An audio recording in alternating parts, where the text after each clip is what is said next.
మత్తయి సువార్త 3వ అధ్యాయం.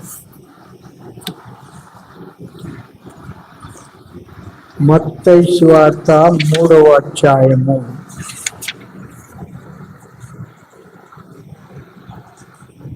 2వ వచనాన్ని అందరము కలిసి చదువుకుందాం. మత్తయి gospel 3rd chapter 2nd word. పరలోక రాజ్యము సమీపించి ఉన్నది, మారు మనసు పొందుడని యూదయ అరణ్యంలో ప్రకటించుచుండెను. మొదట పరలోక రాజ్యాన్ని గురించి మనం చూస్తాం. యోహాను, యేసు ప్రభు కూడా ఆ రాజ్యముల గురించి బోధించారు. పరలోక రాజ్యాన్ని గురించి బాప్తిసం ఇచ్చి యోహాను, యేసు ప్రభు కూడా బోధించాడు. పరలోక రాజ్యము మత్తయి సువార్తలో దాదాపు 33 సార్లు ఉన్నది. లూకా సువార్తలో పౌలు మొదలుకొని దేవుని రాజ్యమని, యేసుక్రీస్తు రాజ్యమని, కుమారుని రాజ్యమని మొదలగు పదములు వాడినారు. చాలా పదములు వాడుతూ వచ్చినారు. చూడండి, లూకా సువార్త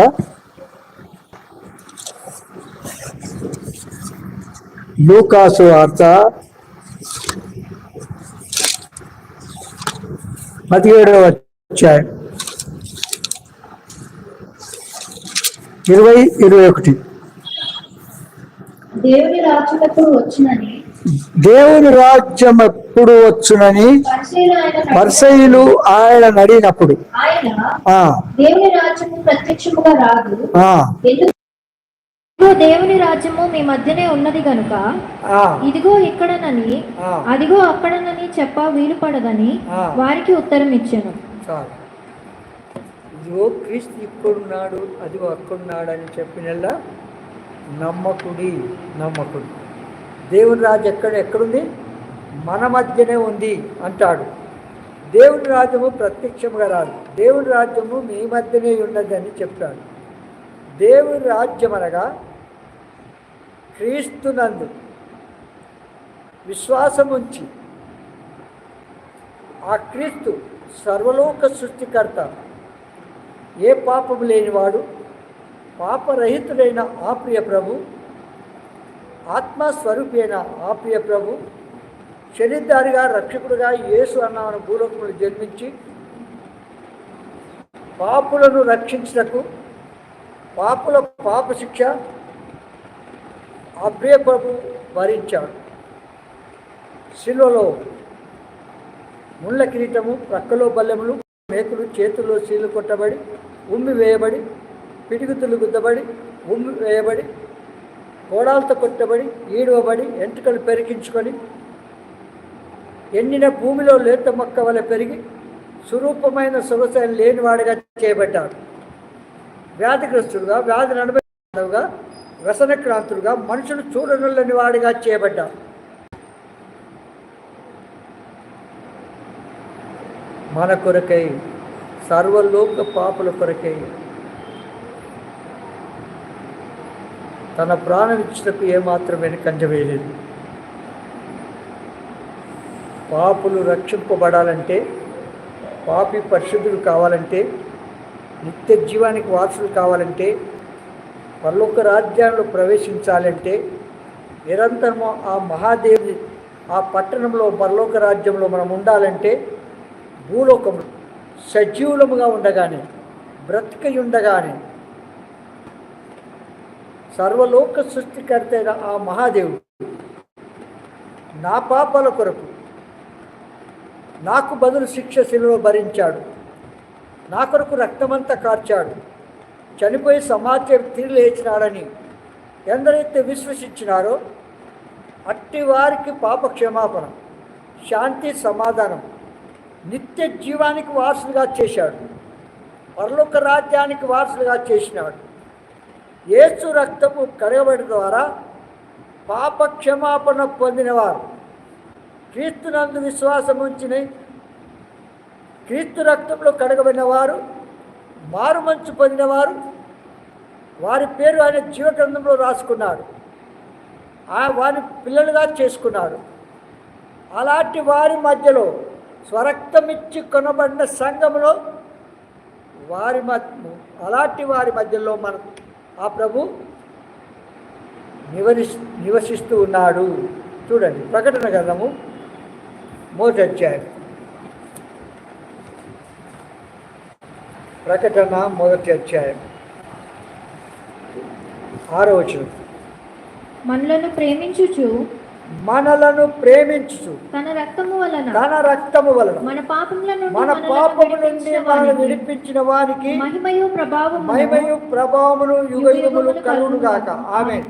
ఆయన మనలను మన తండ్రి యగు దేవుని ఒక రాజ్యముగాను యాజకులుగాను చేసెను. మనలను ఒక రాజ్యముగాను యాజకులుగా చేశాడు. అంటే ఎందుకన్నాడు అన్నమాట? మన మధ్యనే ఉన్నది ఆయన రాజ్యము అంటాడు. మళ్ళీ ఒక రాజ్యం ఎక్కడుంది?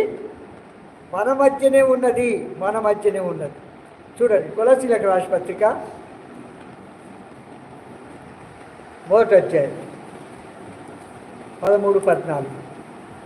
ఆయన మనలను అంధకార సంబంధమైన అధికారంలో నుండి విడుదల చేసి, చూడండి, అంధకార సంబంధమైన అధికారములో నుండి విడుదల చేసి తాను ప్రేమించిన తన కుమారుని యొక్క రాజ్యవాసులుగాను చేశాను. ఆ కుమారుని యందు మనకు విమోచనము అనగా పాపక్షమాపణ కలుగుచున్నది. యేసు రక్తముతో కడగబడిన వారి మధ్యలో ఆయన రాజ్యము ఉన్నది. కనుక ఇక్కడ అంటాడు, దేవుని రాజ్యము మాటతో కాదు శక్తితో కూడినది అంటాడు. దేవుని రాజ్యం దేనికి? శక్తితో కూడినది. కొరింథీయులకు రాసిన పత్రిక 1 కొరింథీయులకు రాసిన పత్రిక 4వ అధ్యాయం 1 కొరింథీయులకు రాసిన పత్రిక 4వ అధ్యాయం 20వ వచనం. దేవుని రాజ్యము మాటలతో కాదు, చూడండి, శక్తితోనే ఉన్నది. దేవుని రాజ్యము మాటలతో కాదు, శక్తితోనే ఉన్నది. దేనితో ఉంది? దేవుని రాజ్యము మాటలతో కాదు. దేవుని రాజ్యము భోజనము పానము కాదు, నీతియు సమాధానమును పరిశుద్ధాత్మయందరి ఆనందమునై ఉన్నది. దేవుని రాజ్యం ఎలాంటిది? నీతియు సమాధానమును పరిశుద్ధాత్మయందరి ఆనందమునై ఉన్నది. రోమిలకు రాసిన పత్రిక 14వ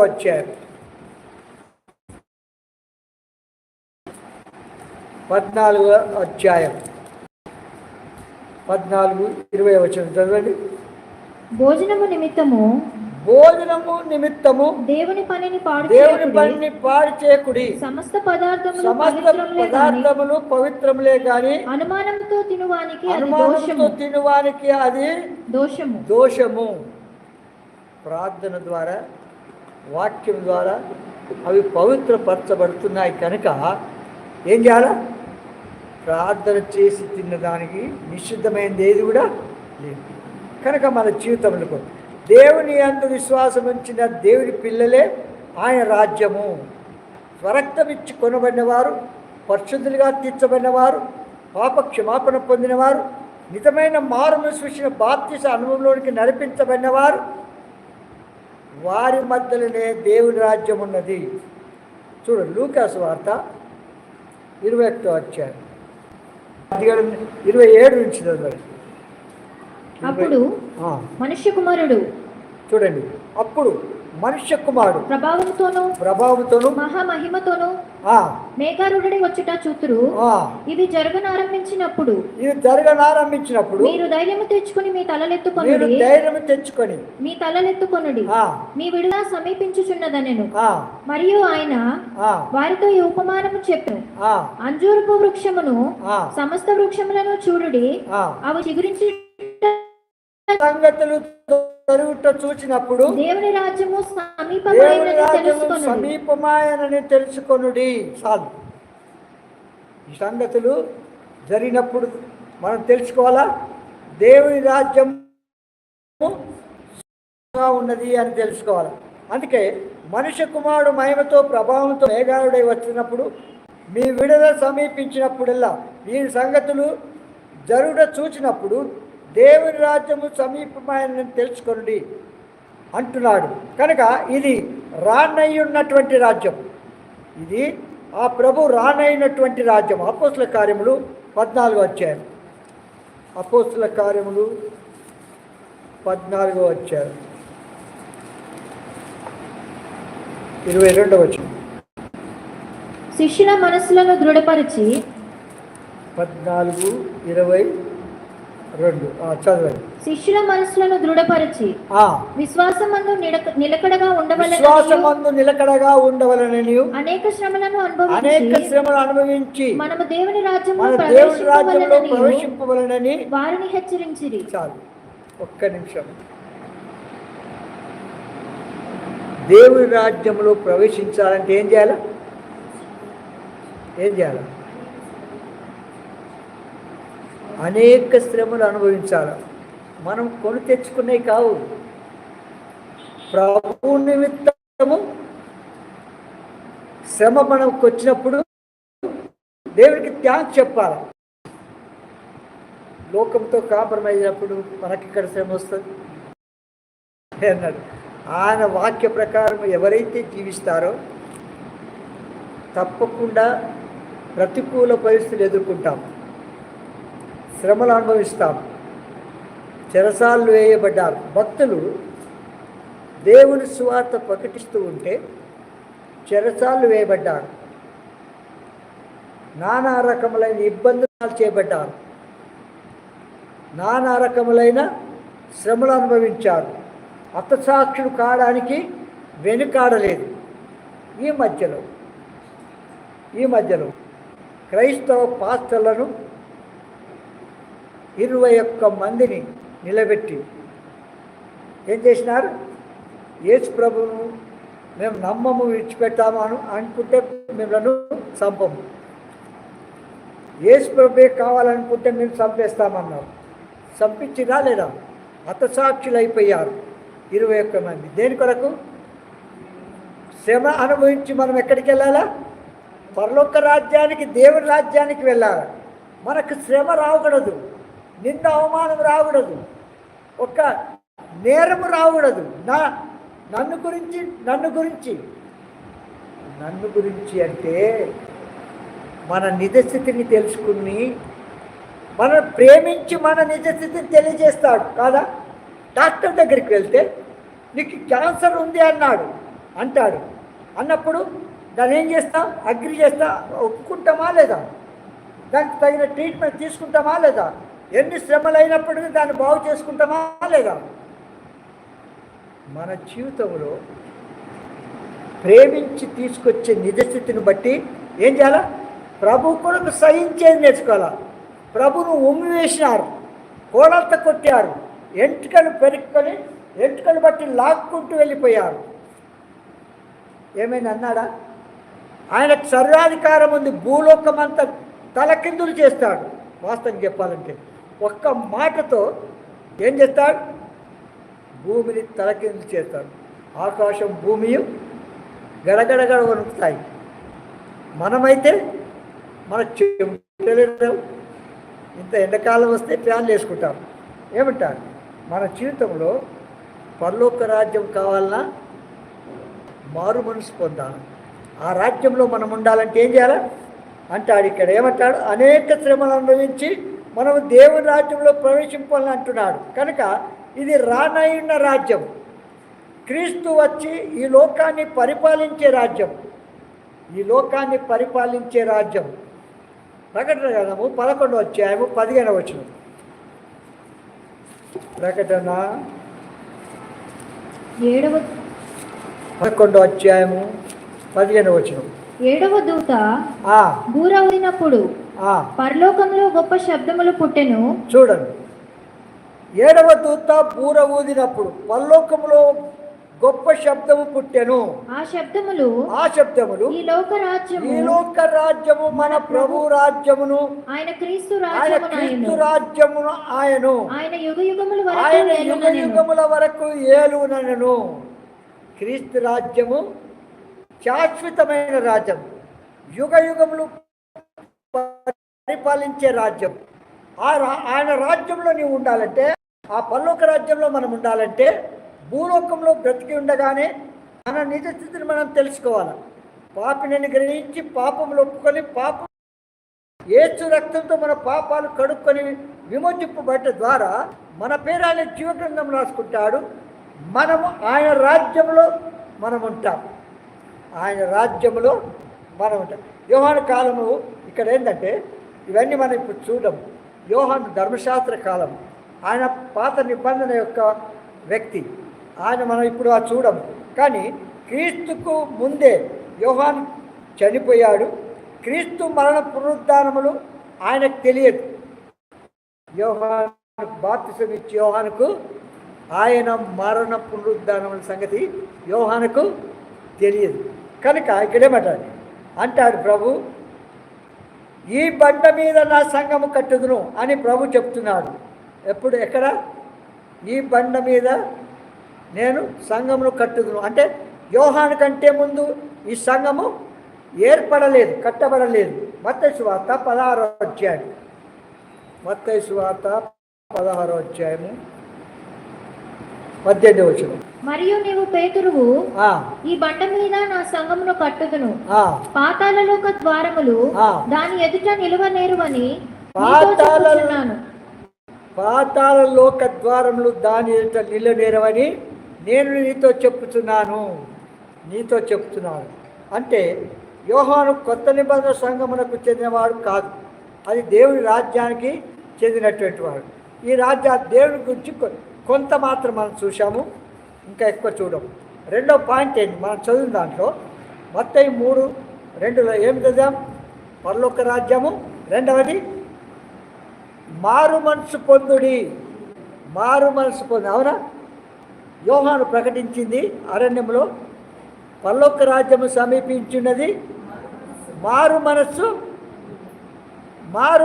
పొందుడి. యోహాను ప్రకటన ముఖ్యముగా 2 మారు మనసు. మారు మనసు అంటే ఏది చెప్పండి? మీకు ఇదివరకు చెప్పాను. ఏది మారు మనసు, ఏది మారు మనసు కాదు? మొదటి ప్రశ్న, ఏది మారు మనసు, ఏది మారు మనసు కాదు? ఏది మారు మనసు కాదు చెప్పండి. నిర్గమకాండము 9వ అధ్యాయం 27వ వచనం చదవండి. ఇది చూడగా ఫరో మోషే అహరోనులను పిలువనంపి నేను ఈసారి పాపము చేసి ఉన్నాను. యెహోవా న్యాయవంతుడు నేనును నా జనులు దుర్మార్గులము. ఎప్పుడు అంటున్నాడు ఈ మాట చెప్పండి? ఎప్పుడు అంటున్నాడు? దేవుని ప్రజలను, ఇశ్రాయేలీయులు వారిని దేవుని ఆరాధించడానికి మమ్మల్ని వదిలిపెట్టమని అంటే హృదయాన్ని కఠినం చేసుకొని మరి నానా రకములైన ఇబ్బందులు పాలు చేశాడు. మోషే వెళ్ళినప్పుడల్లా ఇంకా అధికమైన భారము వారిపైన పెట్టాడు, పనులు తీసుకున్నాడు. ఆ శ్రమల పడి ప్రతికూల నానా రకములైన తీసుకొచ్చాడు, నానా రకములైన తెగులను తీసుకొచ్చాడు, నీటిని రక్తముగా మార్చాడు. అవునా? ఐగుప్తు రాజ్యం అంతా కూడా, దేశమంతా కూడా చెరువులు, కుంటలు, సముద్రాలు ఎక్కడ ఉన్నప్పటికీ ఆ నీళ్ళంతా కూడా రక్తముగా మార్చాడు, కప్పలుగా మార్చేశాడు. మరి వడగళ్ళ వర్షం అది వరకు అలాగూ ఎప్పుడూ సంభవించి పంటంతా నష్టం చేసినాడు. అప్పుడు ఫరో, యెహోవా ఎవడు అని ప్రశ్నించిన ఈ ఫరో ఆయన ఎవడో చూసుకోవడానికి, తెలుసుకోవడానికి ఇప్పుడు ఏమంటున్నాడు? ఆ తెగులు ఆగిపోవడానికి, ఆ శ్రమ ఆగిపోవడానికి, ఆ బాధ నివారణ కావడానికి వీరు ప్రార్థన చేస్తే ఇవి అన్నీ మళ్ళీ జరగవని అన్నట్టుగా ఇక్కడేమంటున్నారు? తప్పు చేసినాం, పాపం నేను నా జనులు పాపం చేసినామంటున్నాడు. ఎందుకొరకంటున్నాడు? ఆ తెగుళ్ళు ఆగిపోవడానికి మాత్రమే. నిజమైన పశ్చాత్తాపము కాదది. అంటే దాని అర్థం ఏంటంటే, మనకున్న రోగం పోవడానికి నమ్ముకుంటాం, మనకు పిల్లలు కాకపోతే పిల్లలు ఇస్తానని నమ్ముకుంటాం, మనకి ఇంకా శ్రమలు ఒక్కొక్కరికి ఒక్కొక్క రకమైన శ్రమలు వస్తాయి. ఆ శ్రమలు పోవడానికి దేవుని నమ్ముకుంటారు. అది నిజమైన పశ్చాత్తాపము కాదు, నిజమైన మారు మనసు కాదు. అదే చేసినాడు. తన తెగులు ఆగిపోయి నా ప్రజలు నేను మంచిగా బ్రతుకుద్దాము అనే ఉద్దేశంతో నేను నా జనులు పాపం చేశాము, మీరు న్యాయవంతులు, దేవుడు యెహోవా న్యాయవంతులు అంటాడు. కనుక అది నిజమైన పశ్చాత్తాపము కాదు. కనుక రోగం బాగుపోతే మీకు ఒకసారి చెప్పాను, ఆ ఎగ్జాంపుల్స్ చెప్తే చాలా టైం అయిపోతుంది, ఇంకెప్పుడైనా చెప్తాను. అయితే సంగతి ఏంటంటే, మళ్ళీ అట్లు ఒప్పుకున్న తర్వాత ఆరంభించాడు. అంటే అది నిజమైన పశ్చాత్తాపము కాదని గుర్తించాలి. తీసుకొచ్చాడు, కఠినమైన శిక్ష తీసుకొచ్చాడు, మళ్ళీ తెగులు తీసుకొచ్చినాడు. మళ్ళీ దేవుడని యెహోవా తెగులు తీసుకొచ్చిన తర్వాత అప్పుడు మళ్ళీ అంటాడు. మళ్ళీ ఏమంటాడంటే చూడండి, 10వ అధ్యాయం, నిర్గమకాండము 10వ అధ్యాయం 16, 17. కాబట్టి ఫరో మోషే అహరోనులను త్వరగా పిలిపించి, నేను మీ దేవుడైన యెహోవా ఎడలను మీ ఎడలను పాపం చేసి తిని, మీరు దయచేసి ఈసారి మాత్రమే నా పాపము క్షమించి నా మీద నుండి ఈ చావు మాత్రము తొలగించుమని మీ దేవుడైన యెహోవాను వేడుకొనుడనగా. చూసావు ఏమంటాడు? మీ దేవుడైన యెహోవాను వేడుకొనుడి. ఇక్కడ ఏమంటాడు? నా పాపము క్షమించి నా మీద నుండి ఈ చావు మాత్రము తొలగించమని మా దేవుడైన యెహోవాను వేడుకొనుడి, మీ దేవుడైన యెహోవాను వేడుకొనుడి అంటాడు. ఎందుకు చెప్పండి? ఈ బాధ మా నుండి వెళ్ళిపోవడానికి. ఇప్పుడు వదిలిపెడతాను. ఏం చేస్తాను? వదిలిపెడతాను కానీ అందరూ వెళ్ళకూడదు, పురుషులు మాత్రం వెళ్ళాలి అంటాడు. ఊరు చాలా దూరం వెళ్ళొద్దు. ఎక్కడ వెళ్ళాలి? ఇక్కడ దగ్గరలోనే ఏదో ఒక స్థలం దగ్గరికి వెళ్ళి ఆరాధన చేసి రండి అంటాడు. అది క్రమము కాదు. మనమైతే దూరము దగ్గర ఏం చేస్తాం? అనుకూలమైన స్థలాలకు పరిగెత్తుకుంటూ వెళ్తాం. ఏది సత్య సహవాసము మనం ఇంకా అర్థం చేసుకోలేని పరిస్థితుల్లో కొనసాగుతున్నాం. కనుక మన జీవితంలో ఈ శ్రమలు పోవటం ద్వారా నమ్ముకుంటే మారు మనసు పొందింది కాచుమా, అది పాప క్షమాపణ కాదు, నిత్య జీవానికి వారసులము కాదు. అందుకొరకు ఇక్కడ ఏమంటాడంటే, అది ఎల్లప్పుడూ ఏది మారు మనసు. ఇక్కడ మనస్సు మార్చుకోవాలి అంటే మారు మనసు అంటే ఏది చెప్పండి? మారు మనసు అంటే ఒక్కటే మాట చెప్పాలంటే పాపములు ఒప్పుకొని విడిచిపెట్టాలి. పాపములు ఒప్పుకొని విడిచిపెట్టడం అంటే ఒకటి మాత్రం తెలుసుకోవాలా, మనము జన్మముతో పాపులం. వాక్యం చెప్తుంది, కీర్తన 51:5 ఏమంటాడు దావీదు? నేను పాపములో పుట్టినవాడను, పాపములోనే నా తల్లి నన్ను గర్భము ధరించను అంటాడు. కనుక దాని అర్థం ఏంటంటే, మనందరం జన్మముతో పాపులము. ఆది మానవుడు చేసిన పాపం బట్టి వారి ద్వారా కలిగిన సంతానం నరజాతి అవ్వచ్చు. మనందరం కూడా కర్మ పాపము కలిగిన వారము. బోధించిన మీరు మనందరం జన్మ పాపం కలిగిన వారము, కర్మ పాపం చేస్తున్నాము. ఏంటి కర్మ పాపం? కొన్ని పాపాలు తెలిసి చేస్తున్నాము, కొన్ని పాపాలు తెలియక చేస్తూ ఉన్నాము. తెలియక చేసిన పాపాలు పోవాలి అంటే ఏం చేయాలా? మారు మనసు పొందాలి. మారు మనసు అంటే యేసు సర్వలోక సృష్టికర్త, నా పాపముల కొరకు భూలోకంలో జన్మించాడు, నా పాప శిక్ష భరించాడు, రక్తమంతా కార్చాడు. నేను నమ్ముతున్నాను ప్రభువా, మీ మరణ భూస్థాపన పునరుద్ధానమందు విశ్వాసం ద్వారా గొప్ప రక్షణ కలుగుతుందని లేఖనములు తెలియజేస్తున్నాయి. కనుక ఎందరైతే తమ నిజస్థితిని గుర్తెరిచి తమ పాపములు ఒప్పుకొని విడిచిపెట్టి ఎవరైతే మారు మనసు పొందుతారో, పాప క్షమాపణ పొందుతారో, అట్టి వారికి పాప క్షమాపణ శాంతి సమాధానము నిత్య జీవానికి వారసులుగా చేస్తాడు, పరలోక రాజ్యానికి వారసులుగా చేస్తాడు. చాలామంది క్రైస్తవులు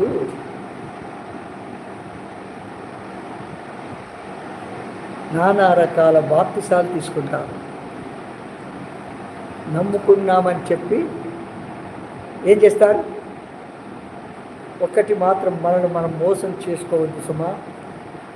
మనం పొందిన రక్షణ మారుమనసు అది నిజమైందా కాదా మీరు కరెక్ట్గా తెలుసుకోవాలి. ఎందుకంటే నిజమైన మారు మనసు పాపిని గ్రహించి పాపంలో ఒప్పుకొని పాపం విడిచిపెట్టి యేసు నా రక్షకుడు, నా దేవుడు, నా పాపలకు చనిపోయి సమాధి తిరిగి లేచిన దేవుడు అని నమ్మి యేసు రక్తముతో తమ పాపలు కడుక్కొని పరిశుద్ధులుగా తీర్చబడిన వారు, మారుమనసు పొందిన వారు, అట్టి పేరు నిజమైన పశ్చాత్తాపం ఎప్పుడైతే కలుగుతుందో అదే దినమందు నీ పేరు ఆయన జీవగ్రంథంలో రాసుకుంటాడు.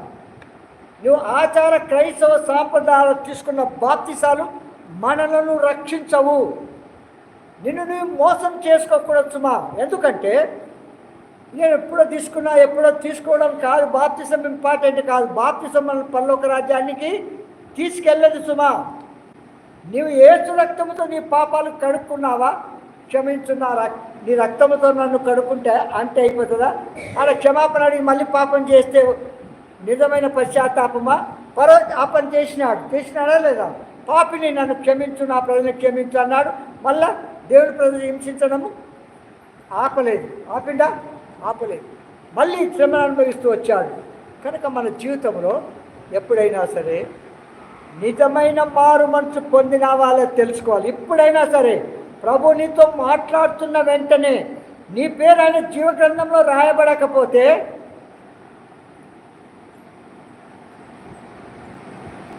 రొమ్ము కొట్టుకున్నా, ప్రలాపించిన, దుఃఖపడినా ఏమి ప్రయోజనం ఉండదు. అర్థమైందా? కనుక నిజమైన పాప క్షమాపణ, మారు మనసు, రక్షణానుభవంలోనికి వచ్చామా లేదా తెలుసుకోవాలి. ఇక్కడేమంటాడంటే ఆ నిత్య జీవానికి వారసులం కావాలంటే మనం ఏం చేయాలి? నిజమైన మారు మనసు పొందాలి. ఇక్కడ అంటాడు చూడండి, అపోస్తలుల కార్యములు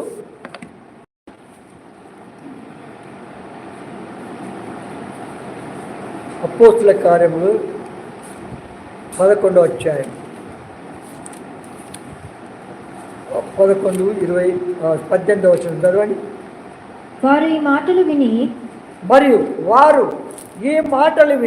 మరేమీ అడ్డము చెప్పక అట్లయితే అన్యజనులకును దేవుడు జీవార్థమైన మారు మనసు దయచేసి ఉన్నాడని చెప్పుకొనుచు దేవుని మహిమపరిచిరి. ఏం చేసినారు ఇక్కడ? దేవుని జీవార్థమైన మారు మనసు దయచేసి ఉన్నాడని చెప్పుకొనుచు దేవుని మహిమపరిచిరి. అందుకే చూడండి 2వ కొరింథీయులకు రాసిన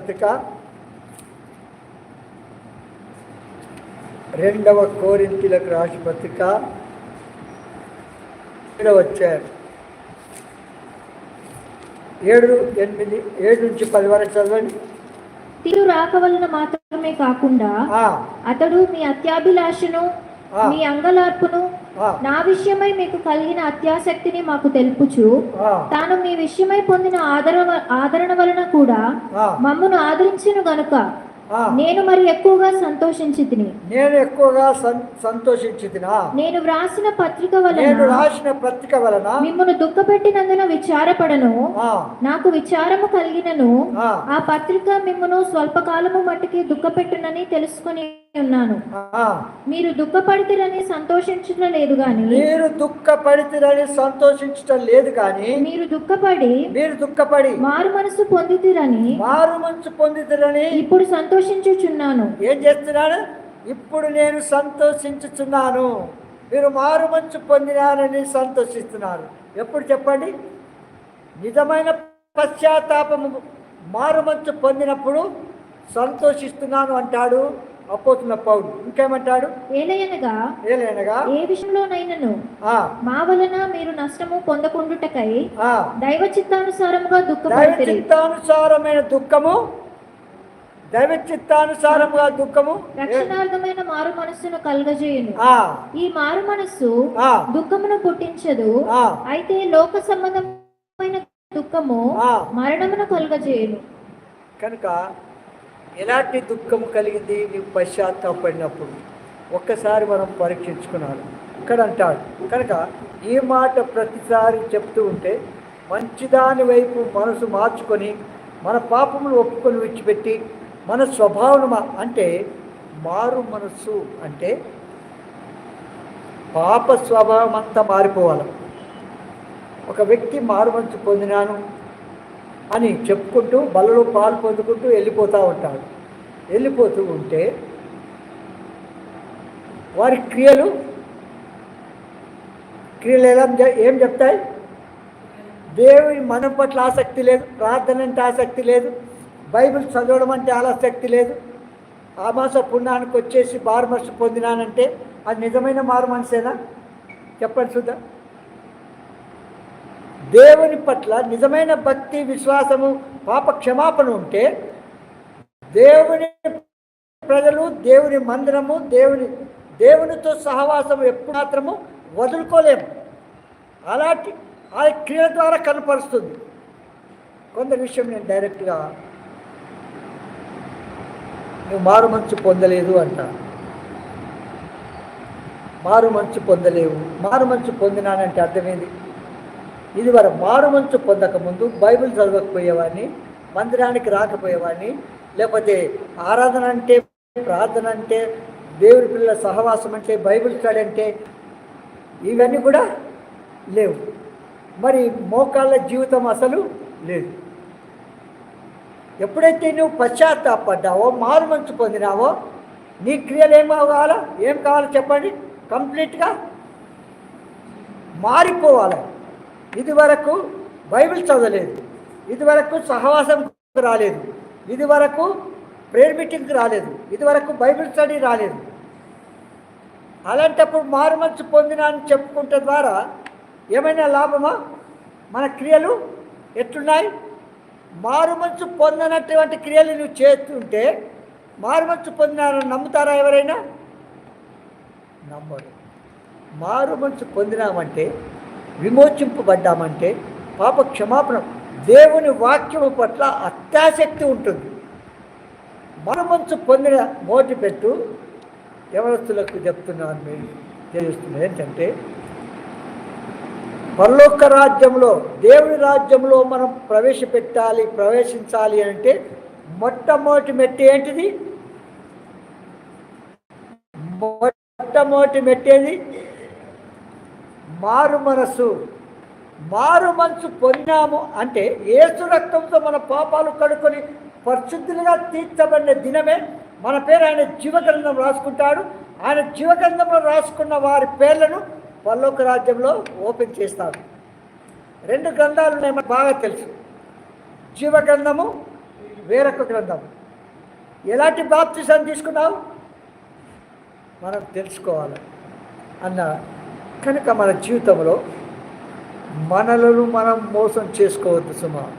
మన ఆత్మరక్షణ కొరకు, నిత్య జీవాని కొరకు, పరలోక రాజ్యాన్ని కొరకు నిజమైన పశ్చాత్తాపము, వాటిని ఒప్పుకొని విడిచిపెట్టిన తర్వాత దేవుని పిల్లల సహవాసం అంటే, ప్రార్థనా జీవితం అంటే, బైబిల్ స్టడీ అంటే, ఆరాధన అంటే ఎట్లుండాలా? టైం 10:30 ఉందంటే అరగంట ముందే వచ్చి పనులు చేయాలి. మనలో కార్యాలు, మన క్రియలు అలాగ ఉండాలి. అవి లేవనుకో మారు మనసు పొందినట్టేనా అనుకోనండి. ఇప్పుడు చూడండి, ఇప్పుడు అజయ్ ఉన్నాడు, అవునా? సాటర్డే హాలిడేనా మీకు? హాలిడే లేదు. డ్యూటీ ఎప్పటి వరకు?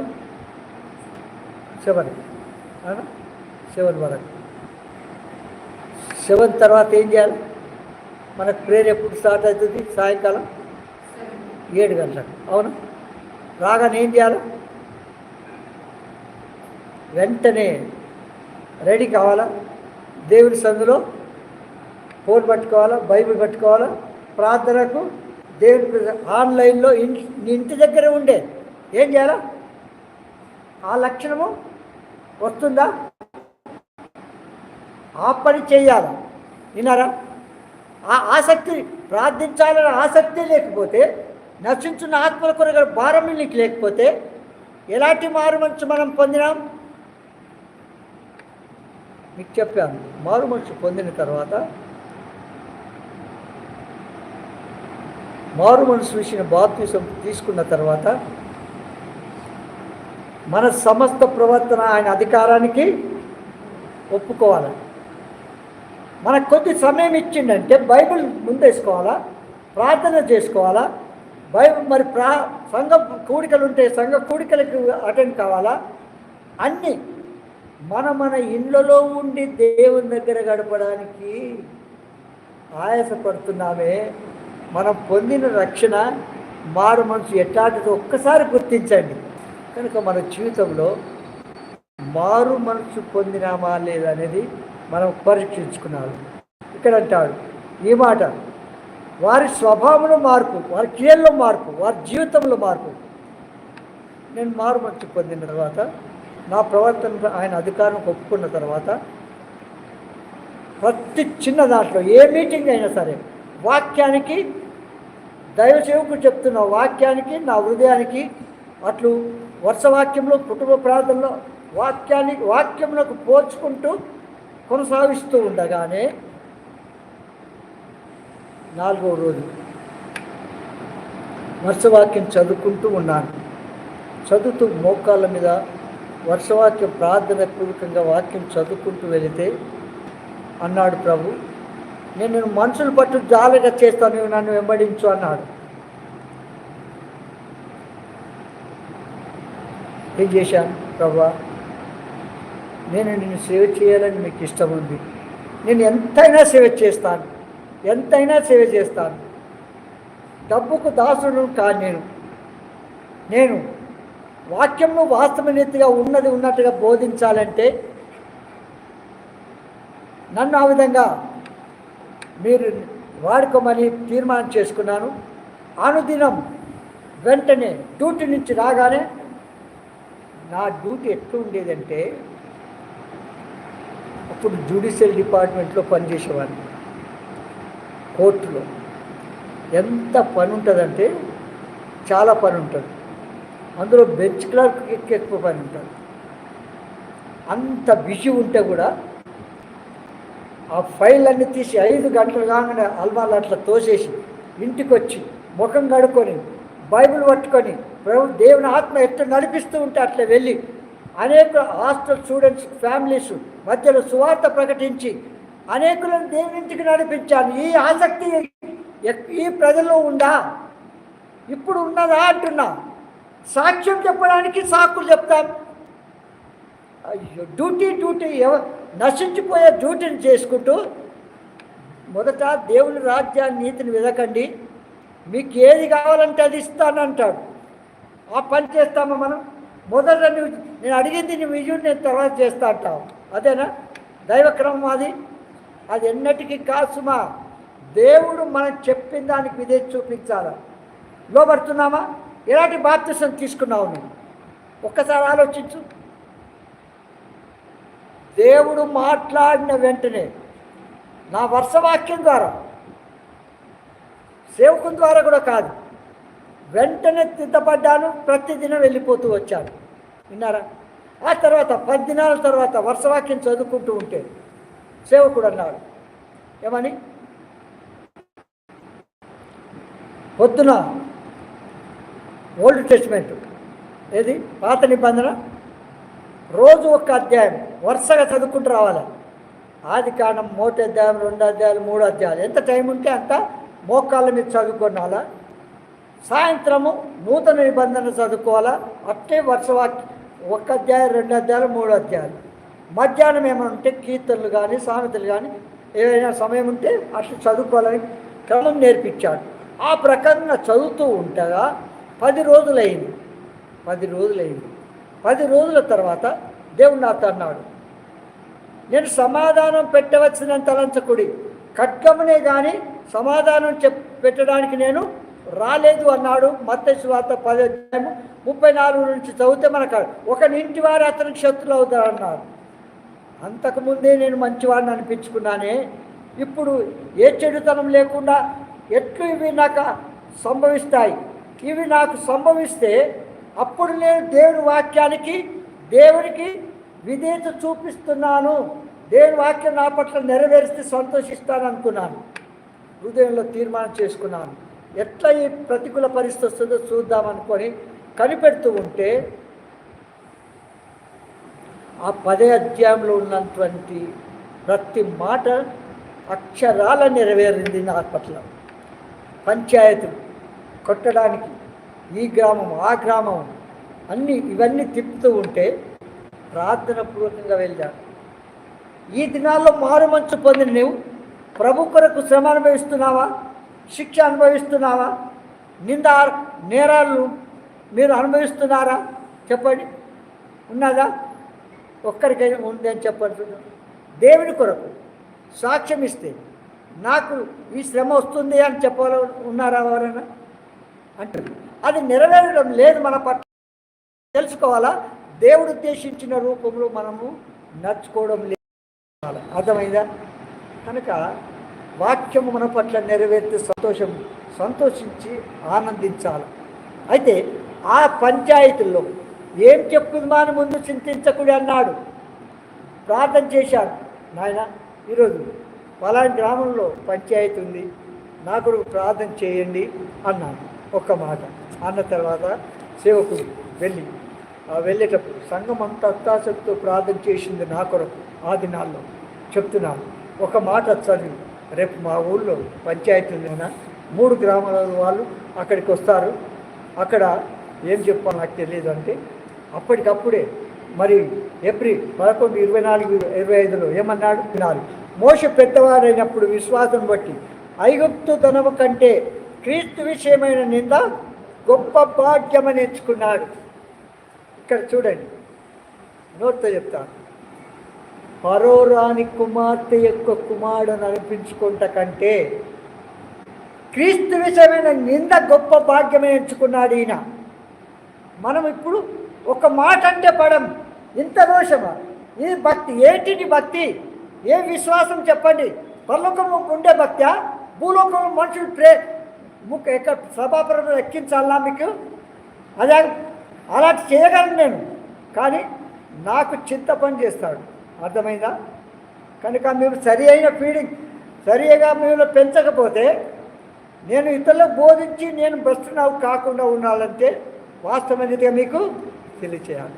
కనుక మన జీవితంలో భక్తి చేస్తున్నామంటే మీరు చూడ ఎలాంటి శ్రేష్టమైన దేవుని మనం కలిగి ఉన్నాం. అలాంటి దేవుని కలిగి ఉన్నాడు. తల ఎత్తుకొని తిరగాలి, ఇట్లా తోకగా ఉంచాడు. ఏమంటాడు ఆయన? తలగా ఉంచుతాడు కానీ తోకగా ఉంచను అంటాడు. అందుకే ఇక్కడ ఏమంటాడంటే ఫరో రాణి కుమార్తె యొక్క కుమారుని అనిపించుకుంట కంటే దేవుని విషయమైన గొప్ప ఏమంటాడు? క్రీస్తు విషయమైన నింద గొప్ప భాగ్యం ఎంచుకొని అల్పకాలము పాపభోగం అనుభవించడం కంటే దేవుని ప్రజలతో శ్రమ అనుభవించడం మేలని యోచించి ఫరో యొక్క కుమార్తె యొక్క కుమారుని అనిపించుకోవటం కంటే ఒప్పుకొనలేదు. ఏలేడగా అతడు ప్రతిఫలముగా కలగబో బహుమానం దృష్టి ఉంచెను. కనుక ఇంకా ఎవరైనా సరే మీరు మారుమనసు పొందలేదా? పాప క్షమాపణ పొందలేదా? పొందిన నీవు బాప్తిసం తీసుకున్న నువ్వు నిజమైన బాప్తిసమేనా నువ్వు తీసుకున్నది? ఒక్కసారి నువ్వు బాప్తిసం తీసుకుంటే నీ పేరైన జీవగ్రంథం రాయబడ్డదా? రాయబడితే ఆ ప్రభు కొరకు నువ్వు జీవిస్తున్నావా? ప్రభు చెప్పిన దానికి లోబడుతున్నావా? ఇతరులకు సాక్ష్యం చెప్తున్నావా? మీరు సర్వలోకానికి వెళ్ళి సర్వసృష్టి సువార్త ప్రకటిస్తున్నావు. ప్రక్క ఉన్న వారి కొరకు ప్రార్థించి సువార్త చెప్పకపోతే ఏమిటి నీ భక్తి అంటున్నావు? కనుక దేవుని పిల్లలముగా పరలోకంలో ఉండాలంటే భూలోకంలో ప్రభు చెప్పింది మనం చేయలేదనుకో, మీరు పరలోకంలో ఉంటారా లేదా మీకే తెలుసుకోండి. మీ ఆత్మ మీకే సాక్ష్యం ఇస్తుంది. ఇతరులు చెప్పవలసిన అక్కర ప్రార్థన చేసుకుంటాం.